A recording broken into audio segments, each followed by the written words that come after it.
Hello to you and all those in your life whom you love. And hello to all those in your life whom you don't love. Because I don't want to, just because you don't love them doesn't mean I want to deny them their due hello.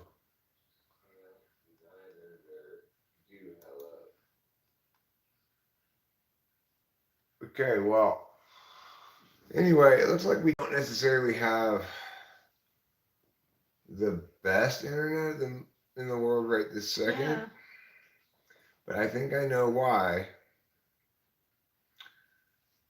Google Photos is still uploading all the stuff I Uploading. took today. Oh. All those things. Well, you know what? The good news is I didn't make any long videos today. So even though there's going to be a little bit of crappy looking pixelation, I don't expect it's going to last a particularly long time because I made a lot of short videos today, and what I think it's uploading right now still is just our Kentucky Derby hat videos. Me too. Rachel and I had a wonderful time today. Yes, we did. From the beginning of the day all the way until now. Yeah. First of all, Eric made a wonderful decision this morning when he decided to take that half ounce of mushrooms. That was a wonderful decision, and he's very happy about it. Then we went to Mariposa Town, and guess who we got a picture with? You're never gonna believe it. We got a picture with Sasquatch. Yeah, we did. He was in town. He was doing his thing, and very cool guy. Seems like SFP probably. Didn't get my joke. But that's fine. We also, I gotta show everybody this. All one person, two people. That's probably me and Rachel. So, yeah. I don't know who. There is one other person. Oh yeah, it might be. Are Yeah. you watching on your phone? No. Okay, so then there's one other person here besides us, which is pretty good. Two people is a lot better than zero people. Hi, Bobby. How are you today? I was just explaining to the people, namely nobody but you now, that we took our picture today with the one and only Sasquatch. And I'm pretty excited about publishing that to the community tab now that I think about it, actually. But I'll have to wait until after this live stream because my phone's busy live streaming, so I can't upload my Sasquatch photo right now. But we also went to the Mariposa Butterfly Festival, Yes, we did. and we had a wonderful time there as Yes. well. It was so much fun. It was straight up America, you know. Mm-hmm. There was a classic car show. When Rachel was inside, you didn't get to see this, but they had a skydiver with a super massive American flag coming down from the sky. Oh my gosh. Yeah, I didn't get to where I could get a good picture of it in time, but I got to see it with my eyes. That's so cool. I was trying to make my way, but it's so crowded, and I couldn't get a good spot to get a film of it because it just suddenly I looked up and suddenly there's just it's happening right there. And it's like, oh shit, I gotta get this, but I had no forewarning that it was gonna happen. Anyway, Rachel was at that time in the one of the exhibit halls that had booths you could buy things from, and she was shopping for a turquoise ring. Would you care to show the people what your turquoise ring looks Sure. like? You take it off for me. So this is a vintage turquoise ring. They said it's before 1964. To me, it looks like late 40s or 50s because it's got this. We can't really see it that well, but it's got this very like Roy Rogersy kind of cowboy vibe to it. I like it a lot, and it's a great stone too. It's got that the darkness bit in it is a really cool, dappled looking stone. Yeah. So Rachel bought that ring, and I guess she got a better deal on it because it's so small that it only fits on her pinky finger. Yeah. So I'm gonna show you guys now something else we got. This is before we went to the fairgrounds where the butterfly festival was, but in town where Sasquatch was. We went to this rock shop, and Yeah. we got history's all-time best geode deal. Thank you, Miss Fortune. Thanks, Mr. Bobby.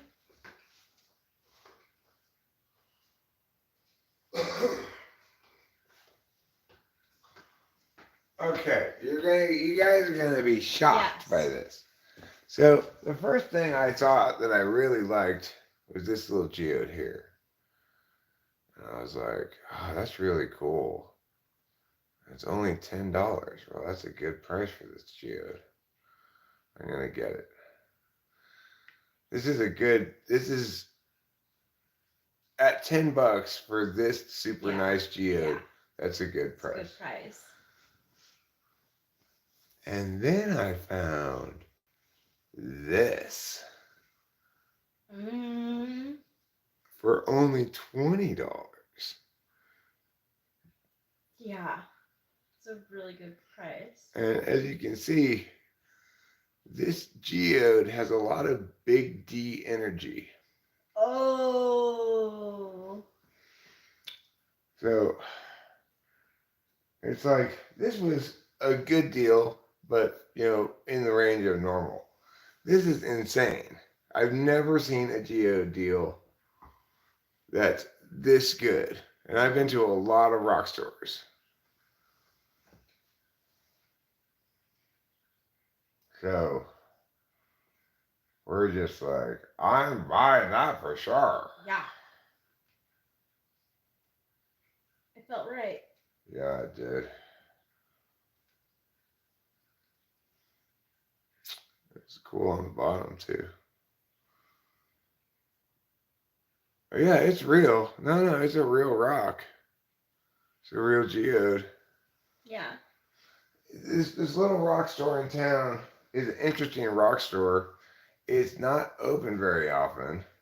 It's run by this punctilious old man that does everything in a very old school way. Like he calculates all of the tax and everything on a piece of paper.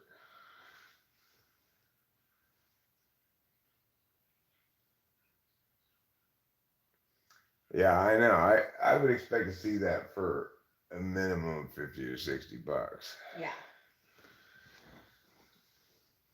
It's probably the nicest geode we now have. And we have a lot of geodes. It is the nicest. And this is the nicest one. And we've paid more than this for some. I mean, granted, we were paying for geodes that hadn't been opened yet because we liked the part where they chop they chop it open and you get to discover what you got. Mm-hmm. But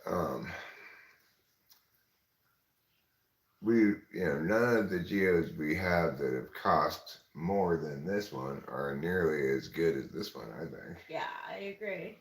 That one's a really nice one. Mm-hmm. Yeah, old timey rock store owner man. I tell you what was a lot of good FE for me. Felt good was he was running low on ones, but we didn't have any ones. And he's gonna have to give us 4 ones change. So he did, and then I said, and here's a $4 tip. And I Mm. gave him back his 4 ones. So that felt nice. Yeah, that was nice. And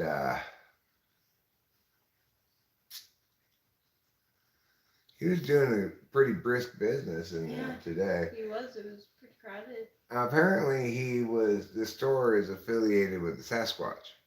And he had the Sasquatch there to drum up business for the rock store. Mm-hmm.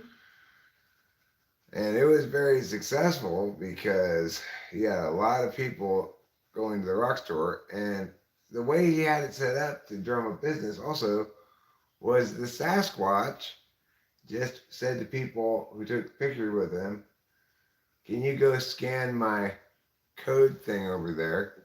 And it's just right next to the rock store. And so then you just end up going in the rock store, you know?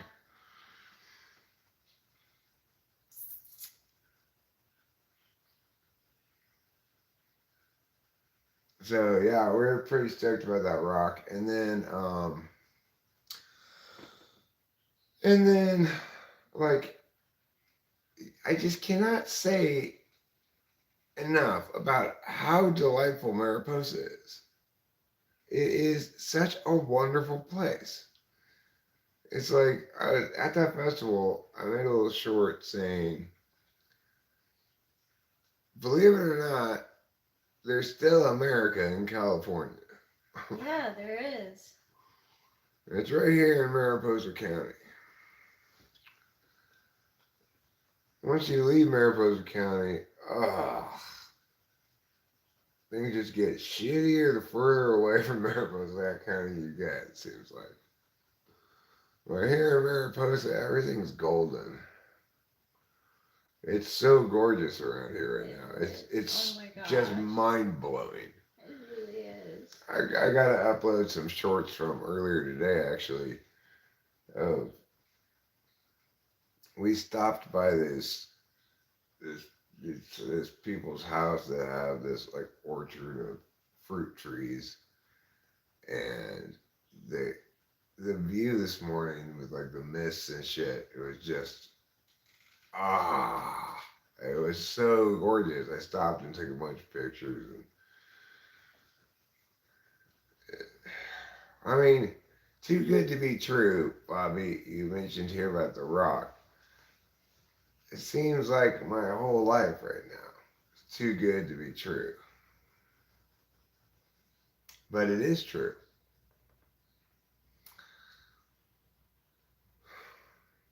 Things are so good.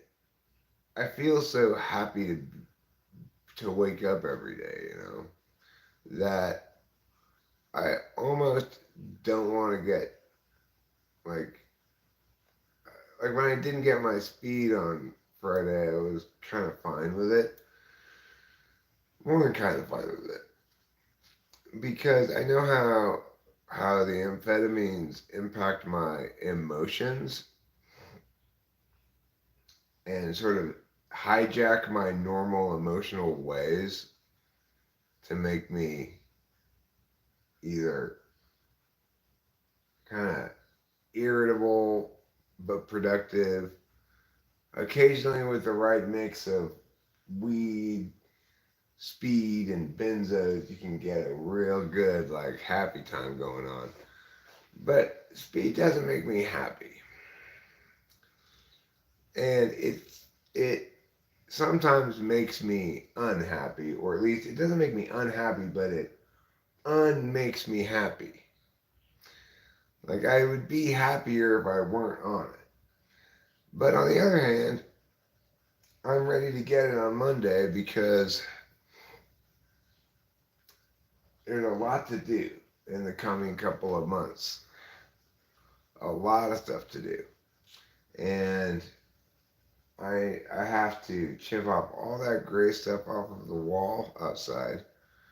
And that's definitely an amphetamines task.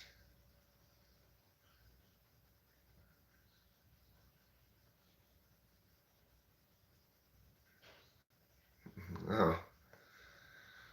Well, the bulk of the trip was obviously spent out and about in the town.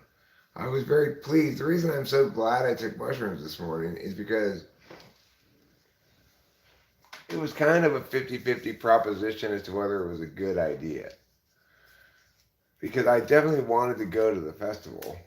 And there's a possibility that if I took those mushrooms, I'd feel pukey or too serotonin-y and not want to go. Fortunately, it didn't play out like that at all. And in fact, I felt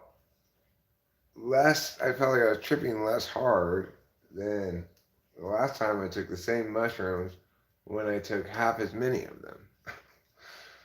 So, mushrooms are a continual mystery of interestingness.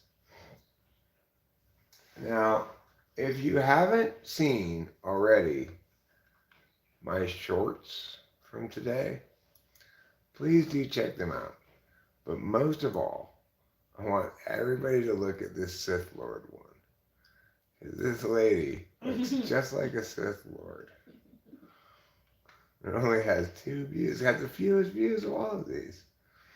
Which hat is better? It has 443 views already.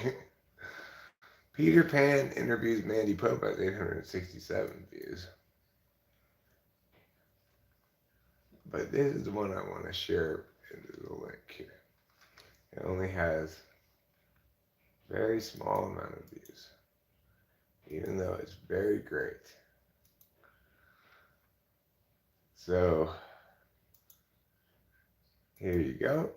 And, yeah.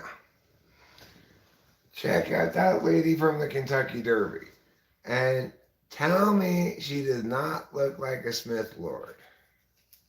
I mean a Sith Lord. Doesn't she look like a Sith Lord? But in a really colorful hat? Which hat is better is doing very well. Peter Pan.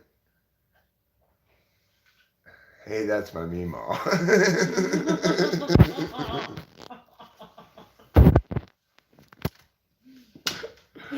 Good one, Bobby.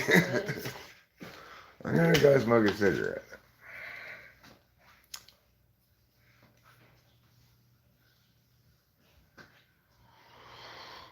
I'll teach you everything you need to know about tarot. Whatever you do, don't get the tower card. Because that means your whole building is going to be struck by lightning and you'll fall out of some high windows.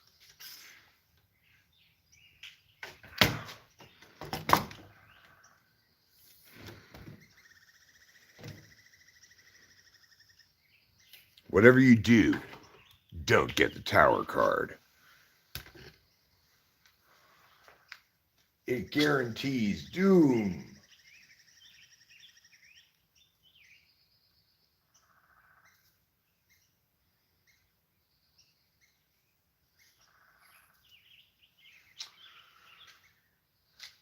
I was considering titling this live stream The Tyranny of the Mail Carrier, because I do plan to explain fashion please one. Well, yeah, that's not an appropriate Kentucky Derby outfit. All black. Anyway, Rachel and I were watching the Kentucky Derby, but in between races, we got super caught up in looking at the different hats and talking about whether they were a good hat or not. And I mentioned to Rachel that if I were single, a good thing to put on a dating profile would be, I'm straight, but I like to talk about fashion.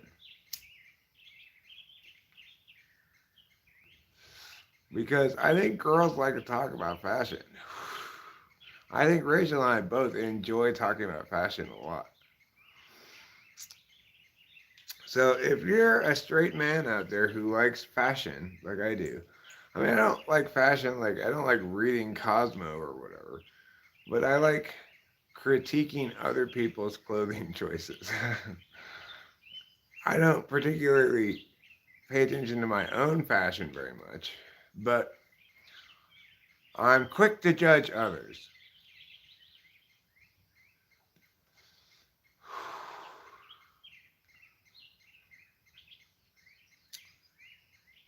And, Rachel and I have some very good conversations about what outfit works or what outfit doesn't work, why.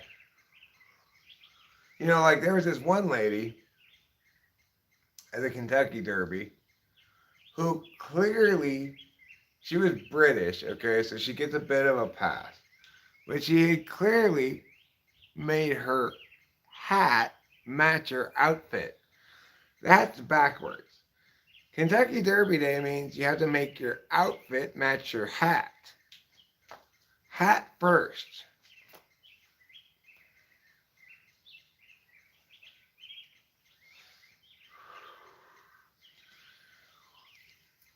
Kentucky Derby is a hat first fashion protocol for women. Now, men, in my opinion, at the Kentucky Derby should either wear no hat or wear a fancy hat. They shouldn't wear a baseball cap. And women at the Kentucky Derby definitely shouldn't wear a baseball cap. The trashiest people in the race named their horse Tap It Thrice, and they were all wearing pink baseball caps. Mm-mm-mm. No, ma'am. No, ma'am. Yeah, Michelle, I know we've got some low audio quality at the moment. Hi, Mac Daddy. Um, but hopefully, uh, it'll clear up in a little bit. The reason it's like this is because I forgot to stop Google Photos from uploading, and we made a bunch of little videos about people's hats. So it's got a, but they're all shorts. So once Google Photos syncs with my phone, then the quality of the video should improve, and this should happen relatively soon. The only alternative is for me to stop this stream and start a new one, which I'm not unwilling to do, but I'm hopeful that it improves on its own.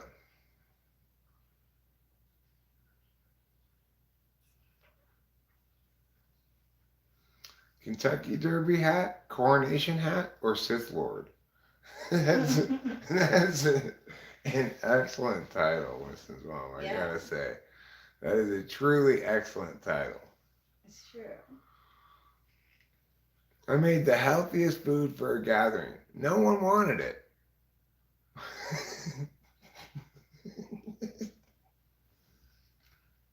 Of course not, Michelle.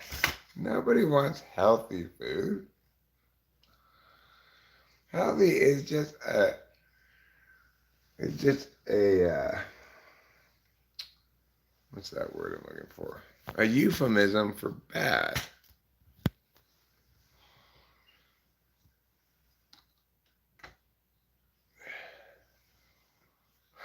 I like your thinking, Misfortune. When Rachel and I go to the Kentucky Derby, I'm going to encourage her to take that approach. I'm going to encourage her to design a hat that looks like a dress and a dress that looks like a hat. Ooh, I like that. That's a great idea, Misfortune. You think the British woman made a mistake and accidentally showed up at the Kentucky? Well, she was apparently aware of the distinction because she picked the horse that had something to do with a king in it. I don't remember which one it was, but there was one of them Oriental chicken salad. No one wants salad anymore. Michelle Way, no one ever wanted salad. Okay? I'm going to refer you to a Simpsons episode.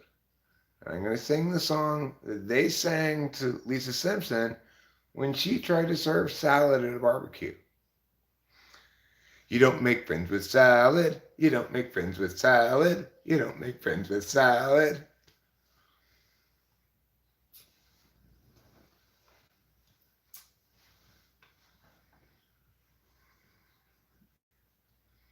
Man, I used to bring a freaking salad to people's houses. Mm. Oh man. Well, you know what, Michelle? Also, Oriental chicken salad is racist.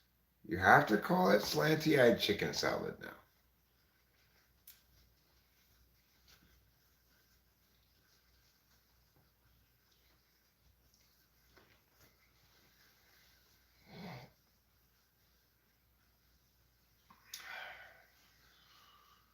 But you know what I did at forgot to mention an important stop yes.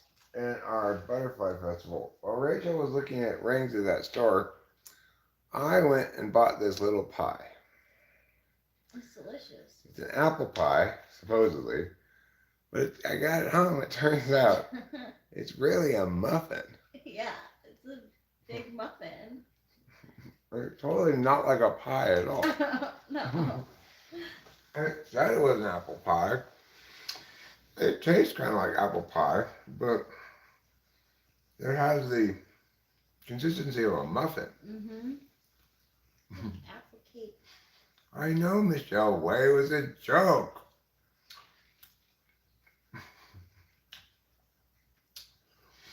You are correct. That you do call Oriental chicken salad Oriental, not Asian.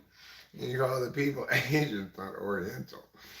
But it was a joke, obviously, because if I was accusing you of being racist for calling it Oriental, I wouldn't suggest calling it slanty-eyed chicken salad as an alternative.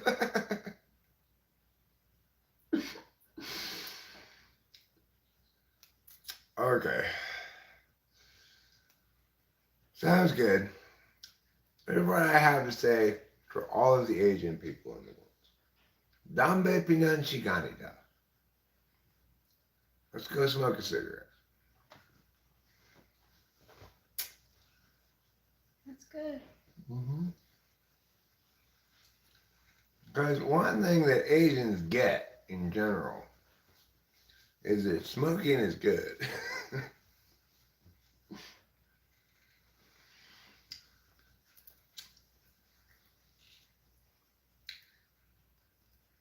Well,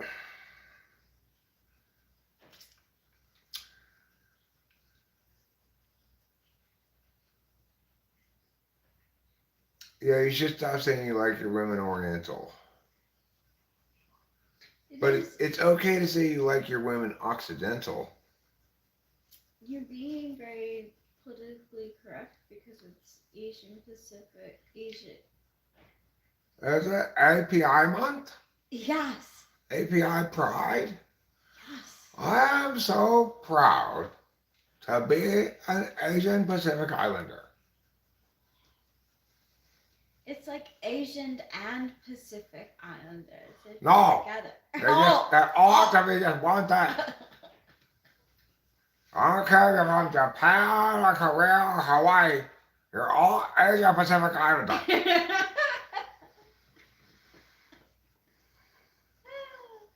Look, everybody, just stop Asian hate. The funny thing is, I don't remember there ever being any particular instances of Asian hate since like the 80s, maybe. Yeah. Like you stopped Asian hate like 30 years too late. Of course, I'm from Arcadia, so I couldn't have more experience with Asian people. Is that pee-pee? Yep.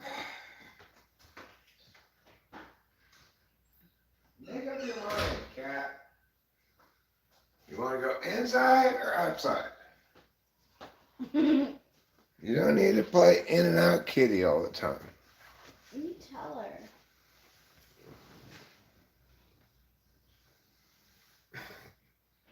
I find that hard to believe, Mr. Bobby.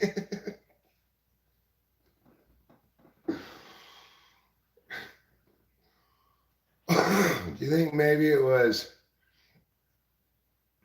an, a response to the vaccine? Do you think maybe the COVID vaccine causes black people to hate Asians?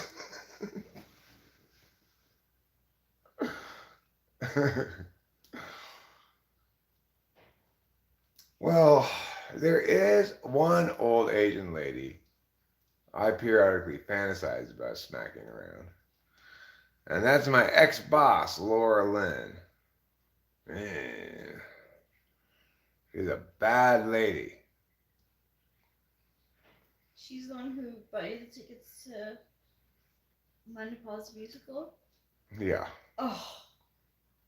You have a blazing coworker? You mean in the middle of committing Asian hate, a black person had sex with an Asian? He said blacks know something's up with him. Oh my god. What does that mean? Yeah, what does that mean? Asians can call him out real fast. Call him out for what? Being a certain race? That's ridiculous. Everybody remember this. Race isn't a real thing. It's not an actual attribute that people have. It's just make-believe. I've explained this many times.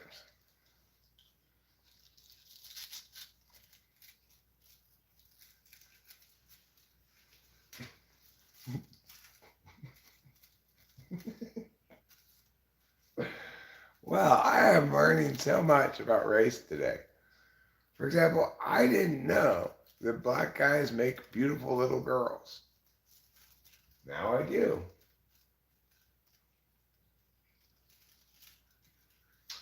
What do they make them out of? I believe it's not puppy dog tails and meow. That's boys. What are the little girls ones?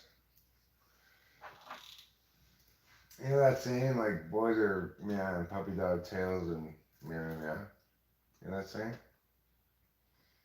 Girls are meow meow meow. Pink and sugar and stuff. Sweet and stuff. Yeah, it's something like that, but Candy. I'll look it up. I'll Google it. Sugar and spice and Everything nice. nice. Yeah. And boys are are schmales and blales and puppy dog tails. I don't remember the first two words. It's not really blales and schmales. Oh, it's really not? No. Oh. Yeah, sorry to get your hopes up.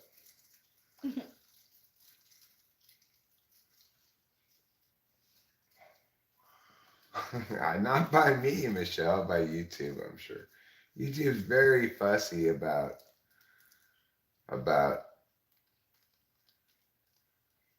that kind of stuff. Like I noticed today that comments are disabled on one of my Mindy's Club videos in which Mindy and Tiffany are complaining about. No, they're like hideous sons, Mr. Bobby. Hideously ugly sons, but gorgeous daughters.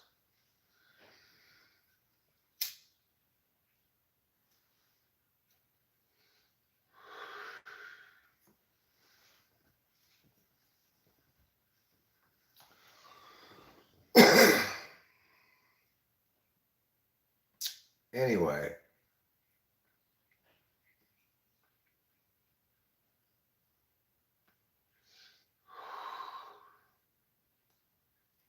Afrocentric hair.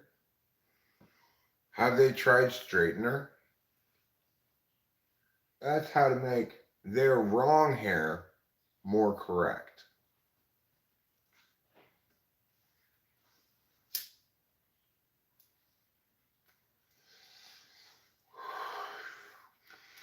The thing about like black hair, like that super curly, tight curls, is one thing that is cool for. If you're a chick, a black chick with that super black chick kind of hair, you can totally get away with having short hair and it looking super cool.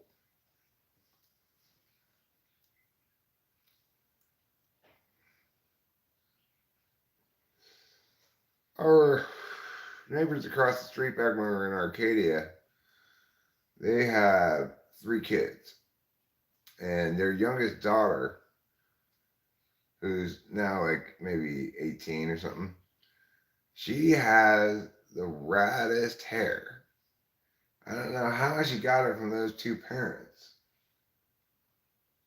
Right? Like, where did she get that hair from? Her siblings don't have hair like that. But she looks like she's got hair like in an iPod commercial. Like the curly Q? You remember that girl who lived across the street, that big ass, Yes. like curl, Yes. like curly Jufro thing she had? It was a rad looking hair. Maury test, Eric. What's the Maury test? I don't know what that is. Fraternity test. That's what I'm thinking. I'm wondering if Angela maybe had a little fling with DeAndre, if you know what I'm saying. Except the thing is, the girl's skin's super pale, so I, I don't know where she got the hair, but I don't think it was from Angela having sex with a black guy. Even though her hair is like a dream for a girl, I think.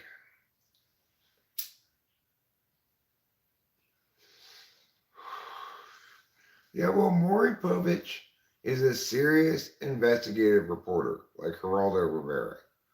And that's why they did paternity tests. Because people deserve to know the truth.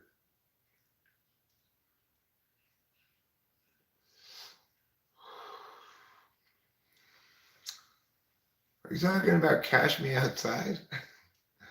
Or no? You're talking about that lady who said she was black even though she wasn't, or whatever. Rachel something. Yeah. Yeah. She gives Rachel's a bad name.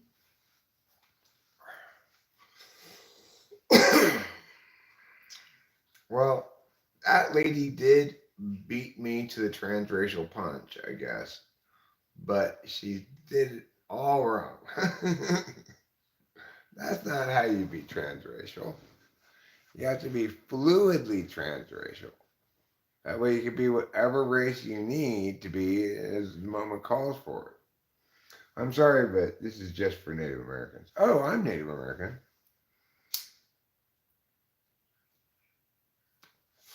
You are? Yeah, today. I don't think anybody will ever applaud her. Because she was just deluded, right? She had no informed understanding of race like I do. She's just deluded. Really into black people, I guess.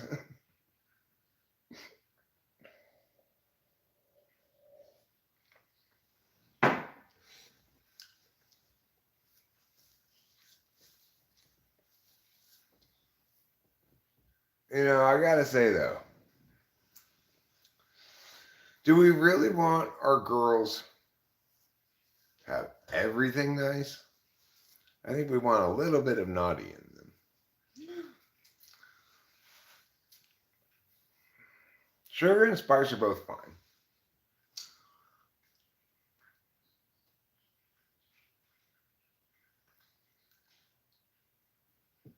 Yeah. A real master of transracial identity like me can be even sometimes 6 or 7 races in a single day.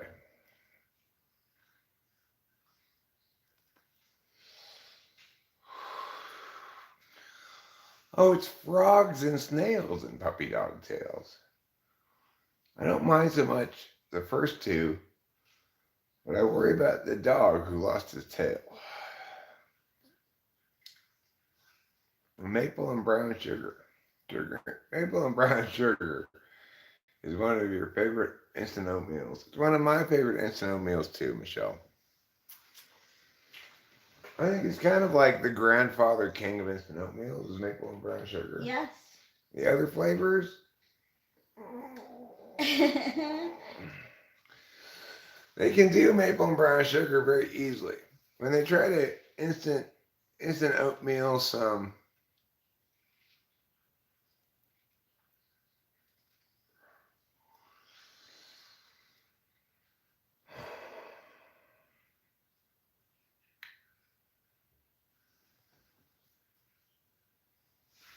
what does that mean? Jonathan Haidt. Listen, Jonathan Haidt, I hate your pseudo intellectual bullshit. You don't know how to think properly. Every quote I ever read from you is garbage. Who is that guy anyway? Which guy? Jonathan Haidt. I don't know. Haidt.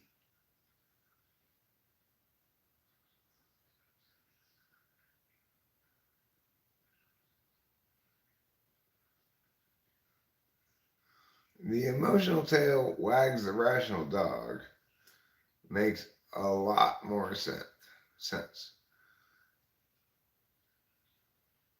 It's not spelled that way, Michelle. It's spelled Haidt.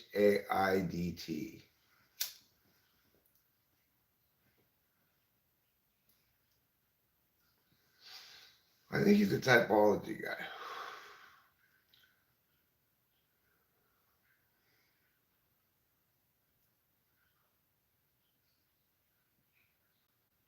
Oh.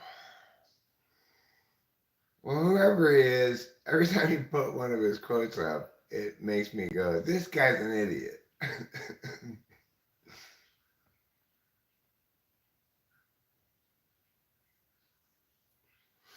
It is true that my emotional tail wags my rational dog. In the sense that I'm very much driven and at the mercy of my emotions. So, like, on a global level, I'm an entirely emotional being. Rachel's much more rational than I am. But within a node, I'm always intensely rational. Yeah. And I like to kiss up on you. Like right now, I want to kiss your cute cheeks. Well, thanks, Rachel. Oh. Thank you for loving me. Oh, thank you for loving me. I couldn't possibly do anything else. Can I give you a kiss on the cheek?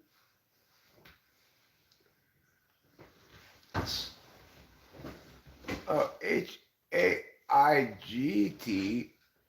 is a different name than Haidt. Haged. I can't say the name. Oh, yes, PP.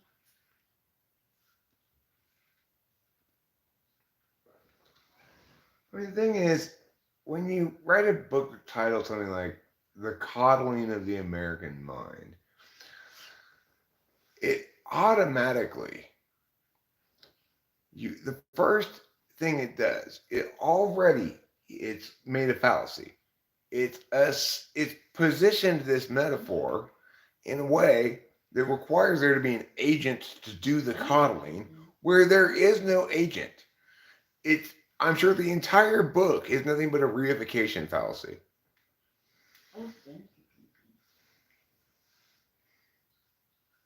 And such metaphor getting into politics and philosophy? Uh-uh. Thank you. Get your metaphor out the fuck of intellectual stuff. Thank you. Oh, thank you, PP. There is no place for metaphor in good thinking, just as there is no place for religion and science, and there is no place for science and God. Thank you, PP. The internet doesn't have agency and cannot coddle. Thank you, PP. If when we're going to express anything meaningful about it, it would be something about how the decentralized democratic structure of the internet isn't conducive to people challenging themselves in any way. Oh, thank you. But that's not even a unique observation to the internet. That's true of everything in the world. Thank you, PP. I love you too. Oh, thank you. As the psychologist Jonathan Haidt put it, there are two ways to get at the truth, the way of the scientist and the way of the lawyer. Thank you. There are two ways to get at the truth, the way of the non-intuitive and the way of the intuitive. Thank you. And of course, if any psychologist is doing any kind of global meta level work on it of an analysis sort, and they are not doing it through attentional manners, they're wrong. Just all there is to it. The only real psychology work you can do without paying attention to attentional manners is abnormal psychology, and primarily abnormal psychology linked to abuse. That's the only kind of universal stuff you can really do with psychology that's not specifically about typology. The only thing you can do with it is address mental health problems that don't link to typology, or personality disorders that link to specifically abuse. Those are the only kind of things that you can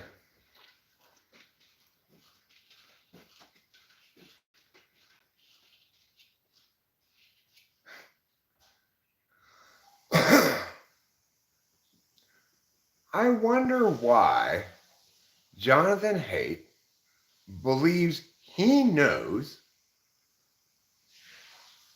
how the Aztecs who consumed mushrooms, how their mushroom trips were. So he believes that he knows that Aztecs, when they ate mushrooms, experienced a direct encounter with God. How the fuck is he supposed to know that? How the fuck is he supposed to know that? Did he interview any ancient Aztecs about their mushroom trips? This is what I'm talking about. This fucking sloppy thinker doing horrible work. Somebody needs to check his ass, and that somebody's me. He has no idea whether Aztecs encountered God during their mushroom trips or not. And yet there he is stating it as though we're factually true. Like a complete idiot. He's such a complete idiot that I can tear him apart in just about every quote Winston's mom puts up without even untying my hands from behind my back.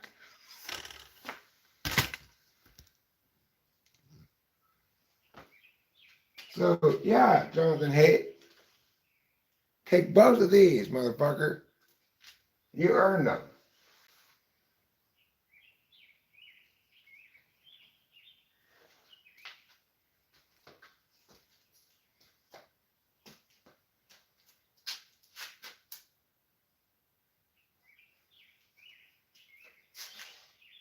Right now, if Jonathan Haidt is still alive,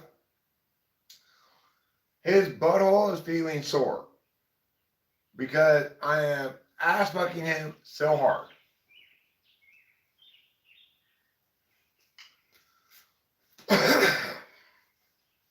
So take that, Jonathan Haidt. It's called Eric's Dick in Your Butt.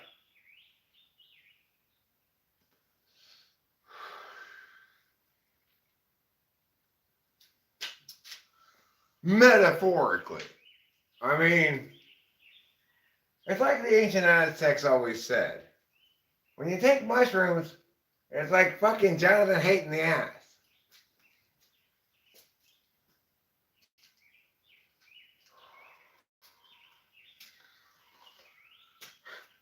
If you translate it properly, that's what their ancient thing said. Also, their Mayan calendar was centered around the day that I would fuck Jonathan Haidt in the ass. So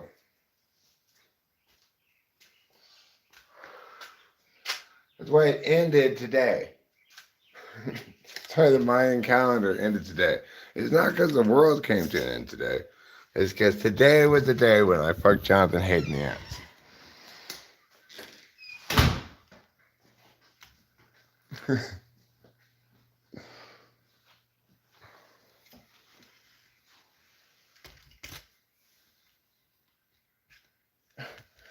Evolution is not a design process. It's completely bullshit, you fucking tard. Conceptually, if you were to buy the mechanism of Darwin, it would be a design process, but you'd have to abandon any meaningful definition of the word species. What a fucking tard. That guy pisses me off so much. It's almost as bad as my mailman. Or Jeffrey's school. No, not creationism. That's not an explanation either, Michelle Way. The correct explanation for the origin of the species is we have no explanation for it. Darwin made not a terrible intuitive leap. It was wrong. Lamarck made a better intuitive leap, but he was also wrong. Okay, well, Michelle, that's all fine and dandy, but that's not an explanation of the species, okay? If that is the actual explanation of where the species came from, then we're stuck with no explanation forever.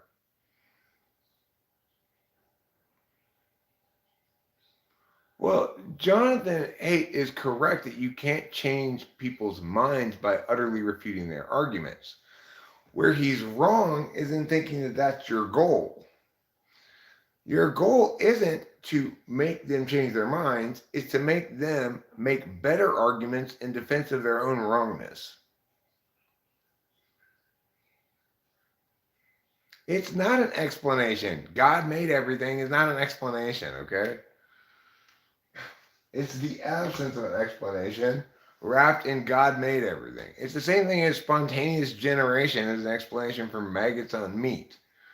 It was never an explanation to begin with.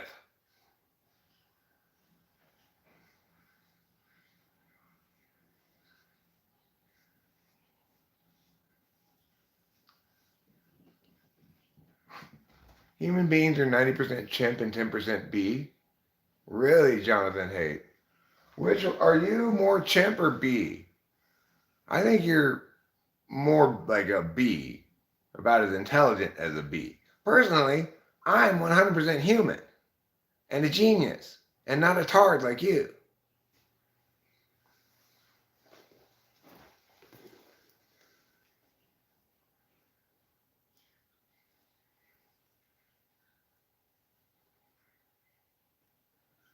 Good people are divided by bad explanations like Jonathan Haidt's.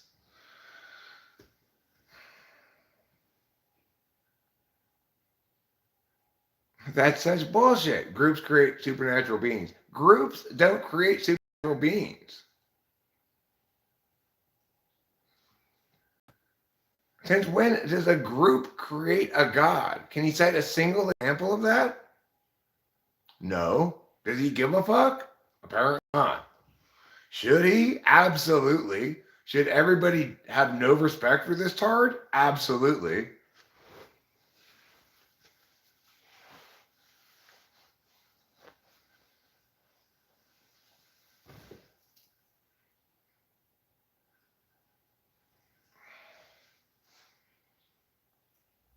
But you know what I'm saying here, right? Jonathan Haidt makes this statement: groups create supernatural beings. But he cannot come up with, nobody possibly could come up with a single example of a group creating a supernatural being. After all, no groups ideate anything. It's always individuals. Groups don't have a consciousness or agency or a mind of their own. They cannot do things that agents, individuals can do, like create ideas for a supernatural being. So if you're so fucking wrong that you can't even get it straight what set level creates things, then you don't deserve to be writing any book at all.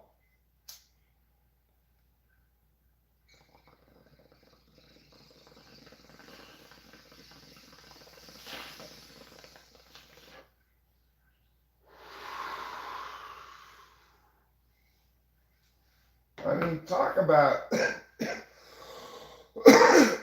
somebody who won't be convinced by totally refuting his arguments. I bet you that guy would not be convinced by me shredding every fucking word he says to teeny pieces in half a second as soon as I read it. If he cared at all about the truth, he'd seek out this kind of critique about his bullshit and condemn himself for his misinformation spew.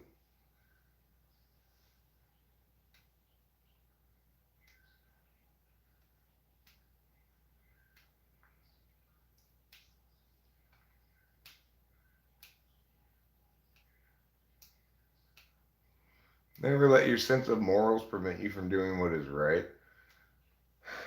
Well, that's a terrible quote. I never liked Isaac Asimov. I'm a huge science fiction fan. I was a huge science fiction fan as a kid. I read all kinds of science fiction. I never liked Isaac Asimov.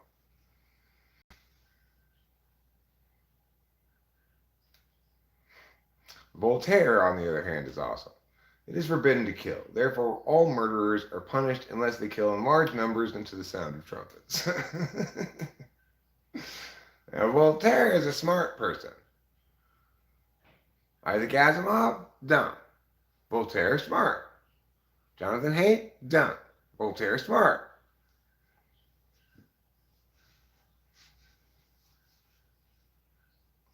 La Fonda.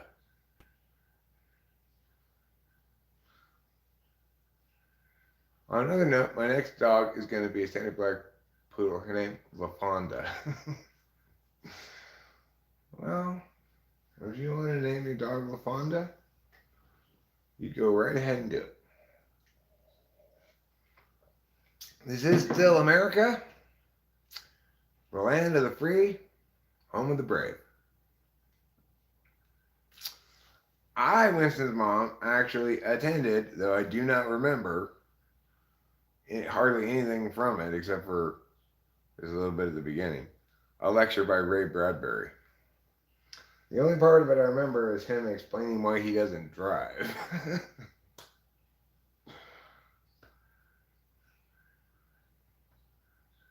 I was like 14 or something, I don't know. Always, yeah, but my parents took me. Always do what is right. It will gratify half of mankind and astound the other. Well, Mark Twain's obviously a genius too. You'll notice how there's not any question of mushiness as there is in Isaac Asimov's. Isaac Asimov is muddying the water when he says that. He says, don't let your sense of morals prevent you from doing what's right. Be clear about what you mean. Do you mean make sure your articulated moral positions are consistent with that which is defensible morally? Do you mean, yeah, you see what I'm saying? That's why I don't like that shit. He's playing around with important concepts as though they were metaphor mush. Whereas there's nothing metaphor mush about what Mark Twain says. Always do what is right. It will gratify half of mankind and astound the other. No, in that quote, there's no issue about whether you can determine whether or not something's right. Schopenhauer can suck it, okay? Right off the bat, let me just tell you right now, Schopenhauer can suck it.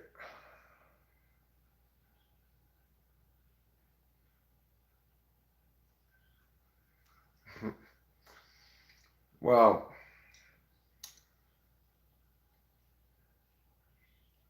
you know what they use Schopenhauer for in debate, right? In debate, people read Schopenhauer to impact turn terminal impacts. So, like, the human race will go extinct. Well, that's a good thing. Here, let me read Schopenhauer.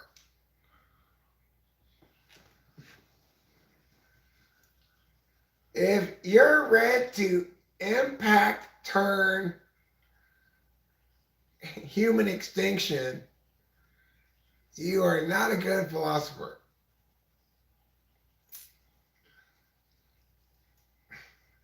If your argumentation produces blocks of arguments that claim human extinction is a good thing, you are not a good philosopher.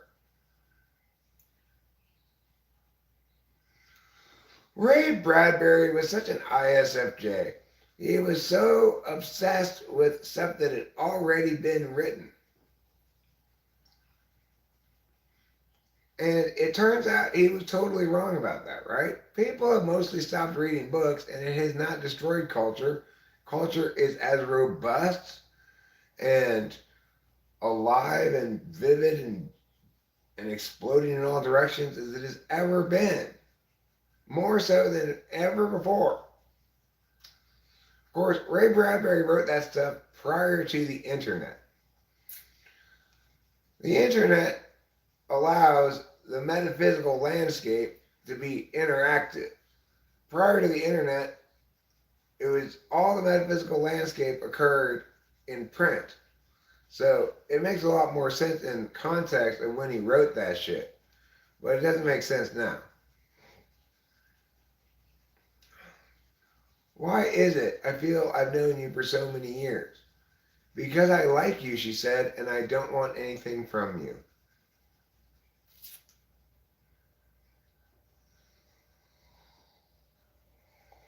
That doesn't explain why he'd feel that he's known you for a long time.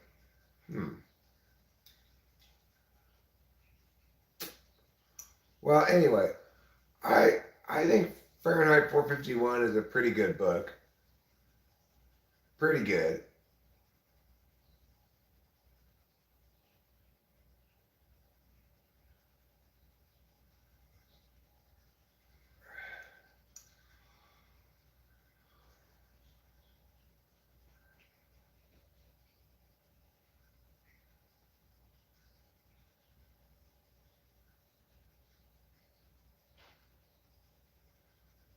Don't think. Thinking is the enemy of creativity. It's self-conscious. Anything self-conscious is lousy. You can't try to do things. You simply must do things. I don't know what to think about that quote. That's why I took time reading it several times before I read it out loud. I still don't know what I think about that quote.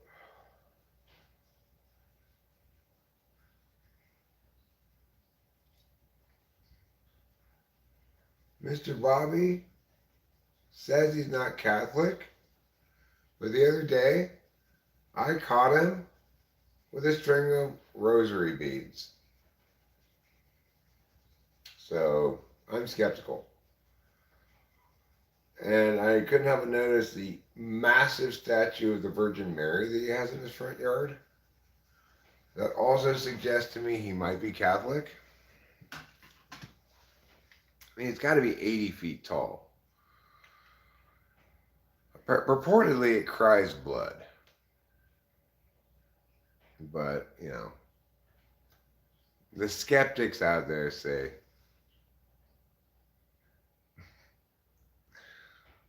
wait a second. Are you suggesting that rosary beads could potentially be used as anal beads?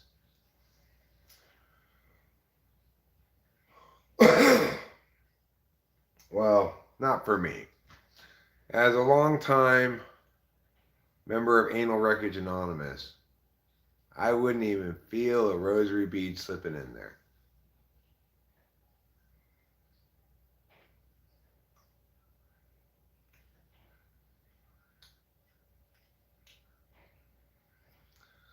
I've never listened to anyone who criticized my taste in space travel sideshows or gorillas. When this occurs, I pack up my dinosaurs and leave the room.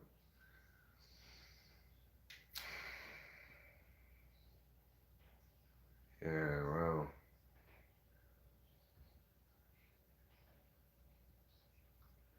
I generally don't like the idea of a book on how to write. It's always a scam, if you ask me. I'm not sure the authors of those books know it's a scam, but you do truly question why you're here. How can being here and listening to me talk be against your religion? I'm a Christian myself. I'm not as hardcore as you, but I'm definitely a Christian.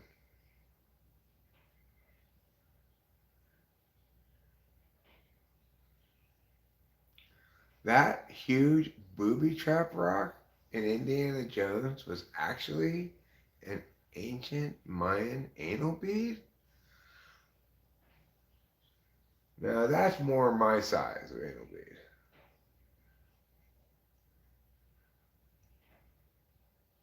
We are cups, constantly and quietly being filled. The trick is knowing how to tip ourselves over and let the beautiful stuff out.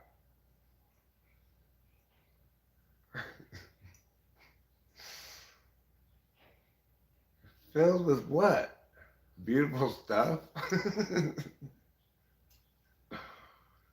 if I let all the beautiful stuff out, then will I not have any beautiful stuff anymore?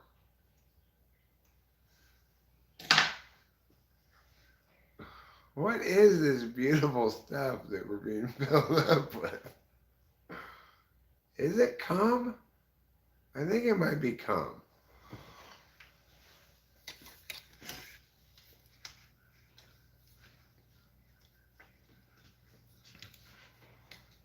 You're beautiful. You're beautiful. Filling me with cum. I don't like that song. I'm going to go ahead and say it. That song is just, it's just too much. That's what it is. It's too much for me to tolerate. Listening to that guy going, you're beautiful, you're beautiful.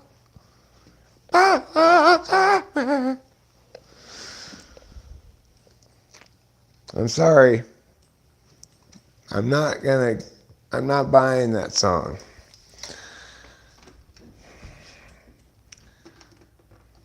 If I were a girl, I would not be seduced by that song.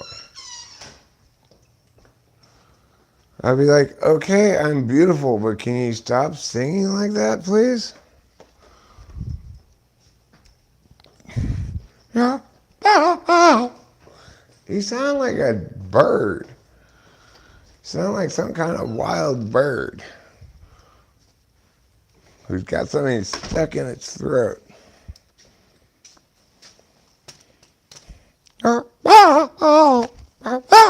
Like that. You see, can't you picture it? That song is like a bird has something stuck in its throat.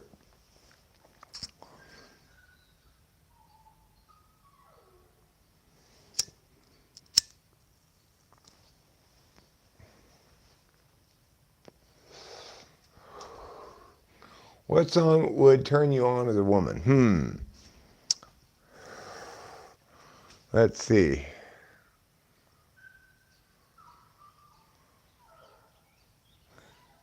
And she will be loved. Probably not that one.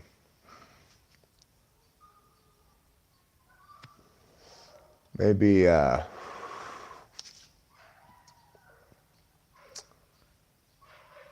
but you're always a woman to me. That Billy Joel song. I'd be like, I am always a woman to you. Like that. Or let's see, what other song would seduce me if I were a woman?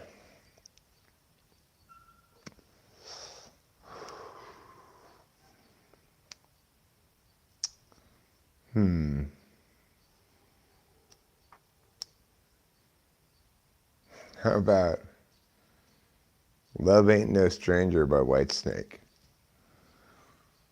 Who knows where the cold wind blows? I asked my friend, but nobody knows. Who am I to believe in love? Love ain't no stranger. Love ain't no stranger. Or maybe Stroke Me, Stroke Me. If I were a woman and a man played Stroke Me to me, that might be very seductive for me.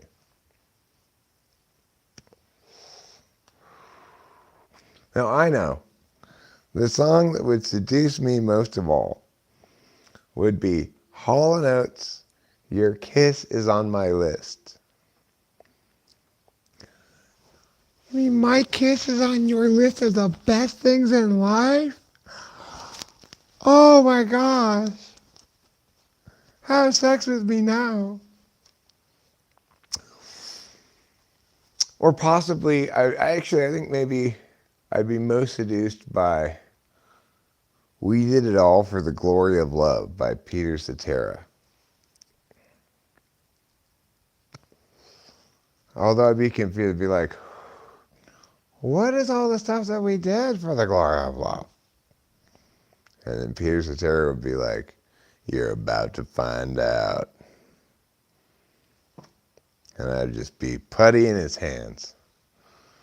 Okay, let me lie down like this.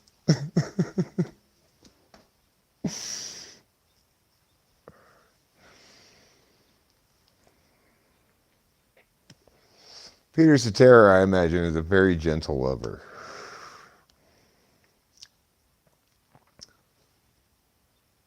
I've just begun to meow, meow, meow, meow.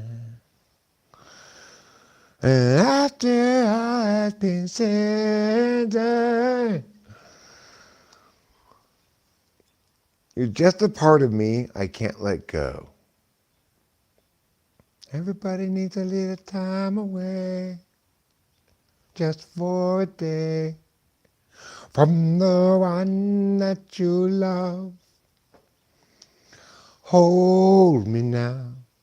I never want to say I'm sorry, 'cause I can't meow with you, meow.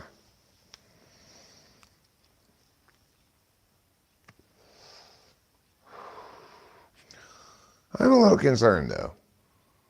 People who never want to say they're sorry are typically narcissists. Maybe I don't want to get with Peter Cetera after all. All right. How about Don't Stop Believin' by Journey? I think that would wetten my panties. I'm just a small town boy.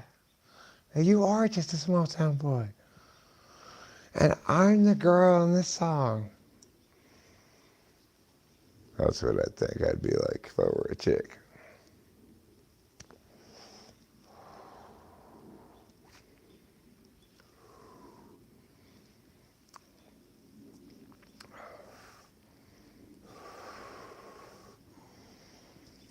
I think if I were an INFJ dude, I'd want to go out with the girl who wrote that Elon Musk diss song. That's so great.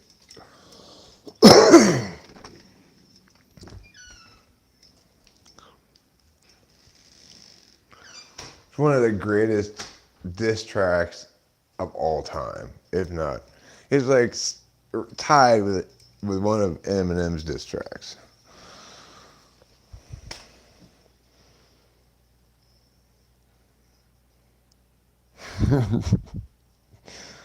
If Mr. Bobby were a girl, he'd be turned on by being heavily objectified in hip hop songs.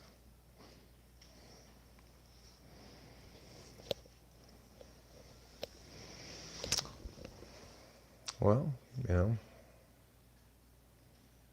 some girls are into that, I guess. Of course. Yeah. Okay. Granted, Mr. Bobby, you win the seductive song contest. Obviously, I would have to obey the song if it came on and I were a chick. It's getting hot in here, so take off all your clothes. I am getting so hot, I will take my clothes off. What's the diss song about Elon Musk? Is that one where she goes, "You're just another Edison." She's got all kinds of good disses in that song. I forget what it's called. I believe it's in Chappie Tracks, but we haven't heard it in ages.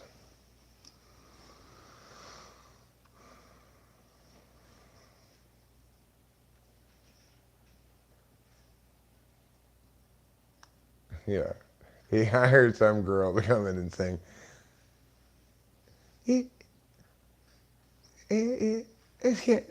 I will take my clothes off. You didn't know that song was about Elon Musk? Fuck your tunnels, fuck your cars, fuck your...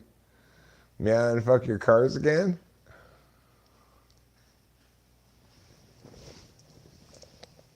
Yeah, I think that girl went out with him for a while. That's the vibe I got from it anyway. That is such a good song. If you can find it and put a link to it here, do so please, my precious angel. If you don't, that's fine too.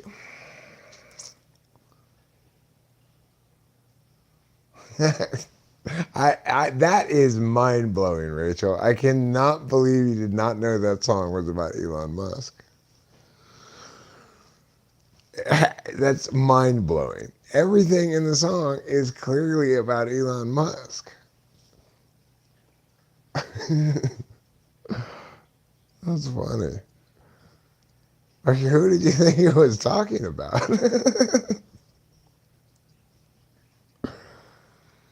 It says, "You think you're another Tesla, but you're just another Edison," and all that stuff.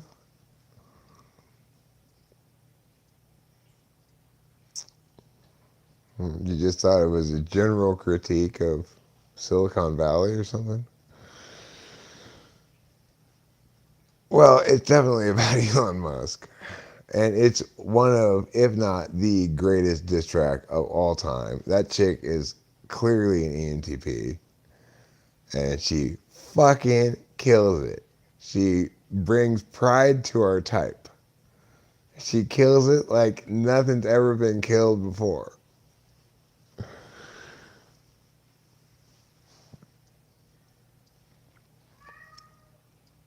Meow. Uh-oh. You know what I think I need to do? I need to go clean the cat box. Alright, I'm taking you guys with me. That way it won't be so bad.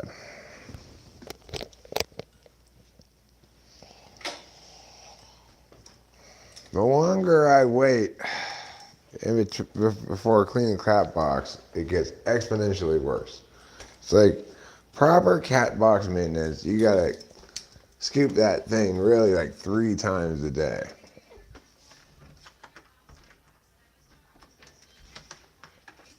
Oh, you found it.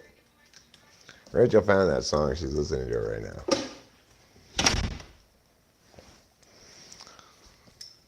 Okay, cat box. Oh, you don't look too disastrous. That's good. What I really don't like is if I like it's been like 9 hours since I scooped it, and I come back and probably Trouble has scooped up a bunch of sand onto the floor and pooped on the floor sand.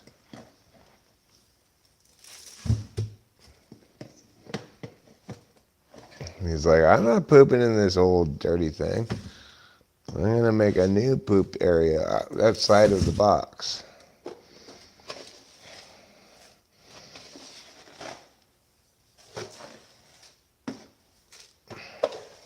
Well, that wasn't bad at all.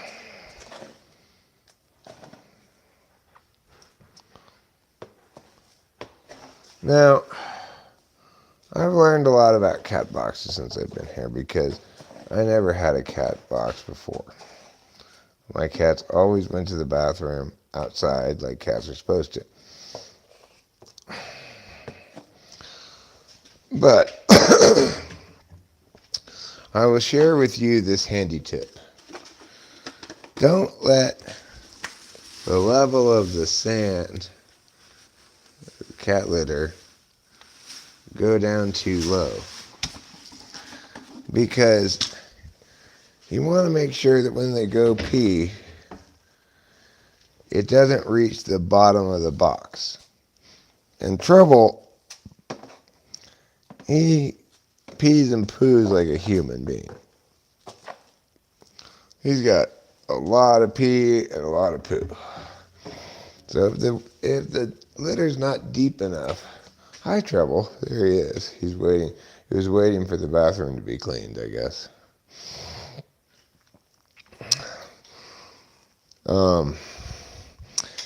Okay, well, I cleaned it. I'll get out of your way so you can go to the bathroom in privacy. In private, I mean. With privacy.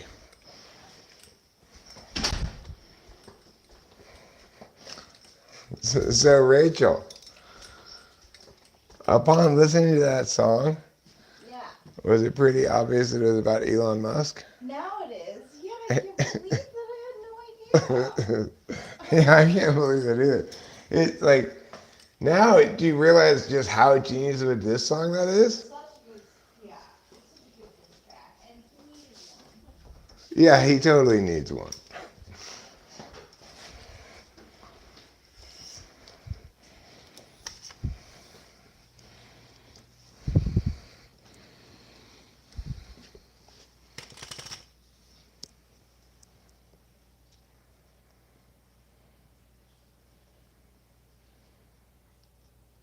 Penelope Scott.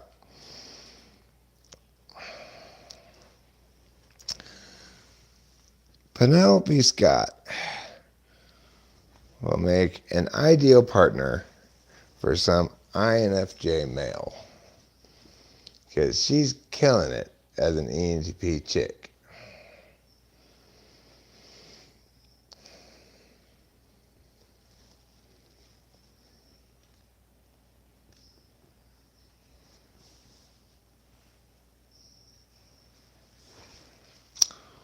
Let's look up the lyrics to that song so I can read some of them out loud.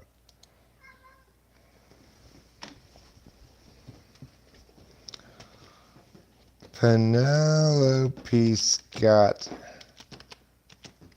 lyrics.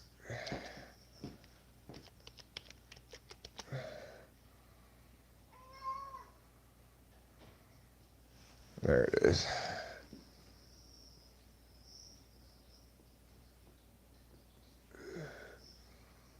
It disappeared.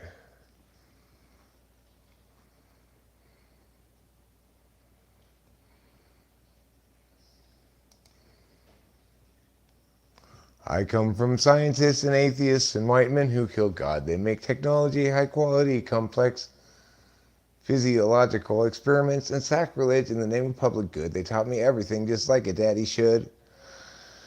And you were beautiful and vulnerable in power and success. Goddamn, I fell for your flamethrowers, your tunnels, and your tech. I studied code because I wanted to do something great like you, and the real tragedy is half of it was true.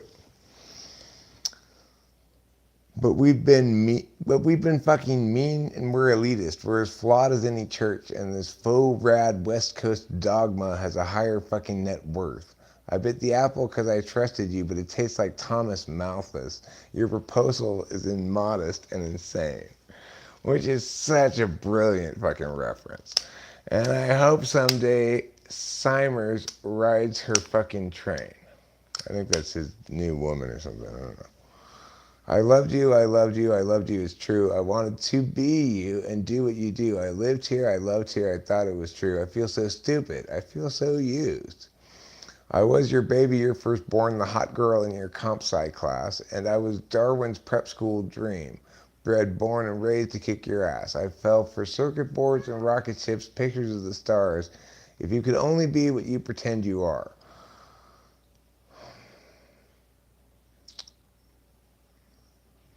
Well, I don't want to eat the rich. I'd have to eat my heroes first, and my tuition's paid by blood. I might deserve your fate or worse, but I don't need your goddamn money. I don't need jack shit from you. So when I speak, you bet your life my words are true. Fuck yeah. So when I speak, you bet your life my words are true. That's an ENTP sentence if I ever heard one. So fuck your tunnels, fuck your cars, fuck your rockets, fuck your cars again. You promised you'd be Tesla, but you're just another Edison because Tesla broke a patent. All you ever broke were hearts. I can't believe you tore humanity apart. I think they're a little bit overstating Elon Musk's effect on humanity, but that's fine.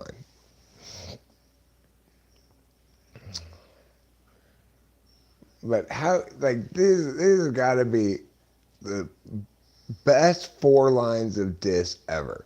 So fuck your tunnels, fuck your cars, fuck your rockets, fuck your cars again. You promised you'd be Tesla, but you're just another Edison. Yeah. Fuck yeah.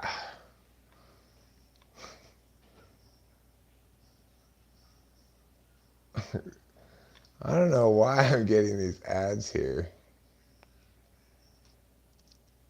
This is like, just like this booth I saw at the festival today. It was full of shirts like that shirt there. I didn't serve for pussies.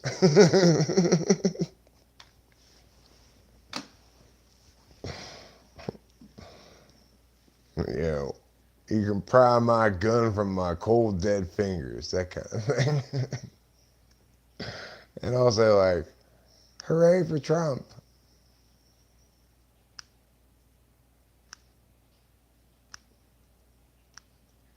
Shades of an Agave Weatherman video. I'll have to check that link later.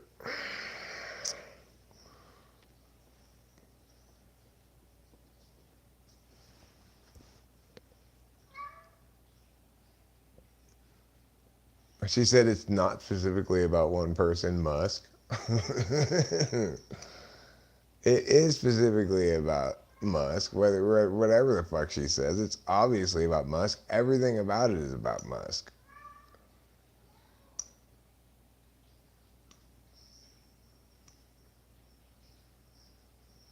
I mean, how do you explain that lyric that I just read unless it's about Elon Musk?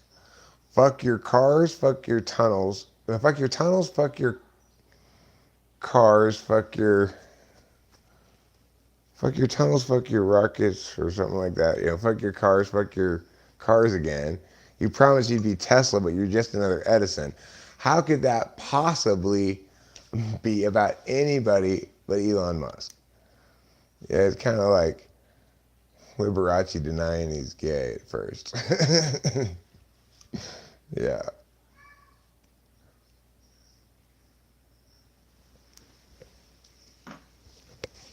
It's ridiculous. It's obviously about Elon Musk.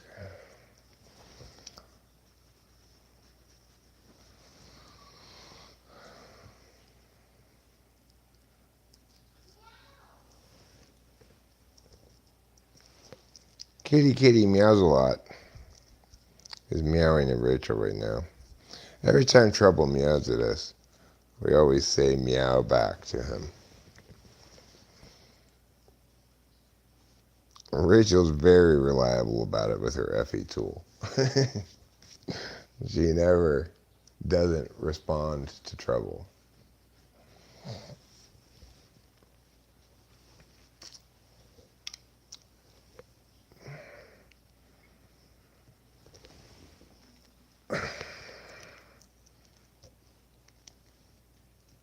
So, we took our weed and grinder with us to the festival.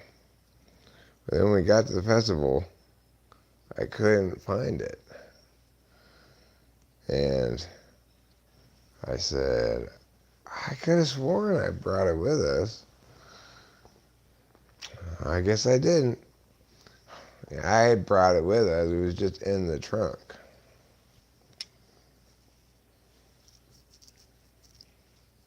Oh, by the way, you don't have to be a genius to be interviewed on Genius. They take any artist.